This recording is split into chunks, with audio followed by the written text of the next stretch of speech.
У вялікай вітрыне музея выстаўлены 3 накідкі ўцікака. Цягам стагоддзяў уцікака ўяўляў сабой доўгае шчыльнае верхняе кімано і насілася арыстакраткамі як штодзённае і параднае адзенне, у залежнасці ад дэкору і матэрыялу.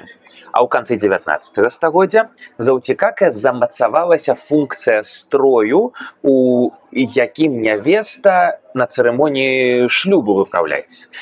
І яно шыецца з парчы або проста якаснага шоўку, падбітага ватай, і мае доўгія рукавы, часам больш за 1 метр, не падвязваецца поясам і не падхінаецца.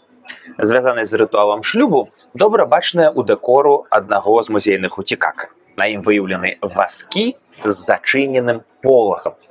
У такім зачыненым ад любых позіркаў вазочку ехала нявеста брацца шлюбам у сінтаісцкі храм.